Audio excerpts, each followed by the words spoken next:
हाय बंधुरा आज के आमी चले एसेছি नतून একটা রেসিপি নিয়ে। আজকে বাড়িতে চিংড়ি মাছগুলো এনেছিল একটু বড় বড় সাইজের, তাই জন্য ভাবলাম আজকে আমি কিভাবে চিংড়ি মাছের মালাইকারি করি সেটা আপনাদেরকে দেখানোর জন্য। তাই জন্য আমি প্রথমে চিংড়ি মাছগুলোকে ভালো করে পরিষ্কার করে কেটে ওতে নুন হলুদ আর একটু সরষের তেল মাখিয়ে রেখে দিলাম। দিয়ে একটা মিক্সির মধ্যে পেঁয়াজ আদা রসুন আর কাঁচা লঙ্কা পেস্ট করে নিলাম। দেখছো সুন্দর পেস্ট হয়ে চলে এলো। তারপর ওই পেস্টটা ঢেলে রেখে আর একটা পেস্ট বানিয়ে দিলাম। তার মধ্যে দিলাম একটু নারকেল, একটু সরষে আর একটু সাদা পোস্ত দিয়ে ওটাও একটা পেস্ট সুন্দর মিহি বানিয়ে নিলাম। দিয়ে একটা কড়ার মধ্যে আগে মাছগুলোকে হালকা ভেজে নেব, শুধু একটু লাল হওয়া মতন ভেজে নেব, কারণ বেশি ভাজলে মাছগুলো আবার ছিবড়ে হয়ে যাবে। হালকা করে ভেজে মাছগুলোকে তুলে নিলাম। দিয়ে এবার মাছ ভাজার যে তেলটা রইলো ওই তেলটার মধ্যেই আমি কিছু ফোড়ন দিয়ে নেব, যেমন তেজপাতা, একটা শুকনো লঙ্কা, একটু গোটা গরম মশলা আর একটু কালো জিরে। ব্যাস এই ফোড়ন দিয়ে দিয়েছি। এবার ফোড়ন দিয়ে নিয়ে এবার এর মধ্যে আমি দিয়ে দেবো প্রথমেই যে বেটে রেখেছিলাম পেঁয়াজ আদা রসুন কাঁচা লঙ্কা বাটা, সেটা দিয়ে ভালো করে মশলাটাকে একটু কষিয়ে নেব।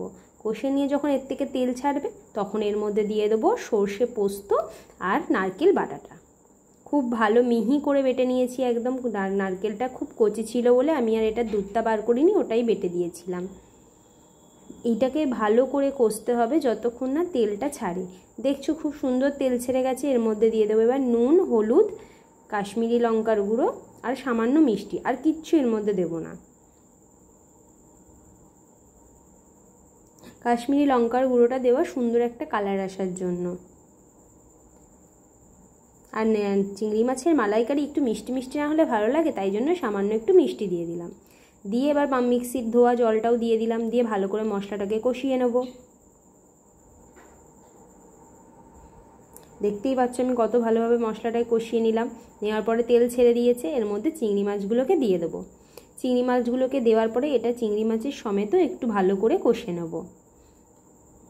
যতক্ষণ না চিংড়ি মাছের মধ্যে মশলাটা ভালোভাবে ঢুকে যাচ্ছে ততক্ষণ একটু ভালো করে কষে নেব। ভালো করে যখন আমার চিংড়ি মাছটা কষা হয়ে যাবে এর মধ্যে আমি দিয়ে দেবো দুধ। এতে আমি জল ব্যবহার করব না, এতে আমি দুধ দেব। ভালো করে দুধ দিয়ে ফুটিয়ে নেব। ভালো করে দুধ দিয়ে ফুটিয়ে নেওয়ার পরে এর মধ্যে ঘি আর গরম মশলা দিলেই চিংড়ি মাছের মালাইকারি রেডি। আমি এইভাবেই বানাই, আর তোমরা কিভাবে বানাও আমাকে একটু নিশ্চয়ই জানিও। এইভাবেও বানিয়ে খেয়ে দেখতে পারো, খুব সুন্দর হয় খেতে। বাড়িতে সবাই খুবই ভালো বলেছে খেয়ে, আমি এভাবেই বানাই। আর দেখতেই পাচ্ছ কতটা লোভনীয় দেখতে হয়েছে। যেরকম দেখতে হয়েছিল ঠিক খেতেও সেরকমই হয়েছিল। আজকের ভিডিওটা দেখার জন্য অনেক অনেক ধন্যবাদ আর ভালোবাসা।